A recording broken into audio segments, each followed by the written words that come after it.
নমস্কার বন্ধুরা, আজ আবারও চলে এসেছি নতুন একটা রেসিপি নিয়ে। আজকে আমি বানাবো কাঁকরোলের পুর। আপনারা প্রথম থেকে শেষ পর্যন্ত সঙ্গে থাকুন, আশা করছি ভিডিওটি আপনাদের ভালো লাগবে। জলটা গরম হয়ে গেছে, এবার আমি কাঁকরোলগুলো দিয়ে দেব। কাঁকরোলগুলো আমি আগে থেকে ছুলে কেটে ধুয়ে রেখে দিয়েছিলাম। একটু লবণ দিয়ে ঢাকা দিয়ে দেবো, তাহলে ভালোভাবে সেদ্ধ হয়ে যাবে। কাঁকরোলগুলো সেদ্ধ হতে থাক, ততক্ষণ আমি মশলাটা করে নিই। লঙ্কা আর রসুনগুলো আমি আগে থেকে ছুলে ধুয়ে রেখে দিয়েছিলাম, এবার বেটে নেব। অল্প লবণ দিয়ে সব কিছু একসাথে বেটে নেব।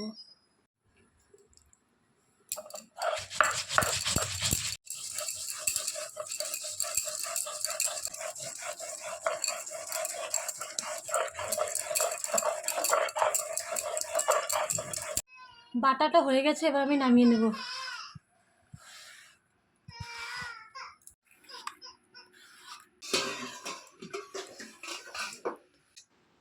কাঁকরোলগুলো সেদ্ধ হয়ে গেছে, এবার নামিয়ে নেব। এবার কাঁকরোল থেকে কাঁকরোলের বীজগুলো বের করে বেটে নেব।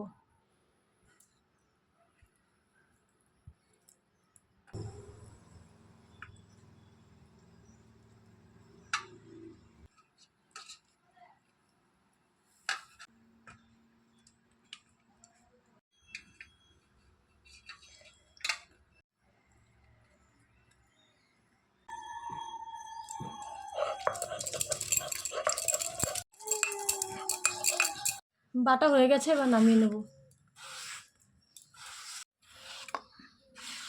এবার পুরের জন্য আতপ চালগুলো বেটে নামিয়ে নেব।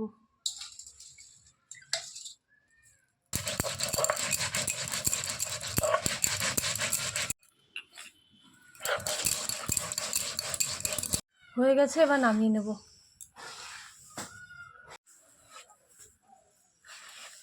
এবার মশলাগুলো প্রথমে ভেজে নেব। তেলটা গরম হয়ে গেছে, এবার দিয়ে দেবো শুকনো লঙ্কা, অল্প পেঁয়াজ কুচি। এবার কাঁকরোলের বিচি বাটাগুলো দিয়ে দেব। এবার বাটা মশলাগুলো দিয়ে দেব। এবার লবণ আর হলুদ দিয়ে ভেজে নেব।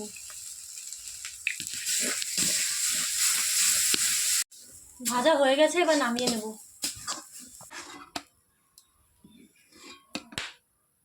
এবার মশলাগুলো কাঁকরোলের মধ্যে ভরে নেব।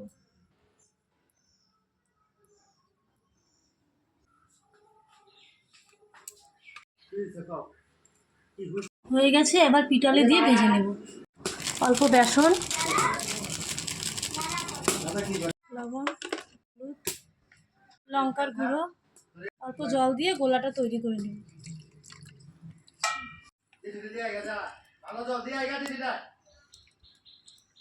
তেলটা গরম হয়ে গেছে, এবার পিটালি দিয়ে এক এক করে ভেজে নামিয়ে নেব।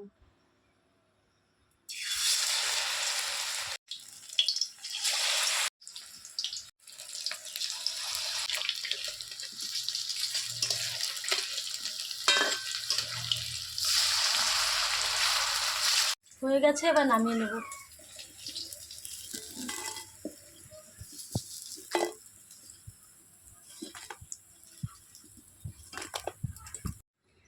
আমার ভিডিওগুলো ভালো লেগে থাকলে লাইক, কমেন্ট, শেয়ার করে পাশে থাকবেন। ধন্যবাদ সবাইকে।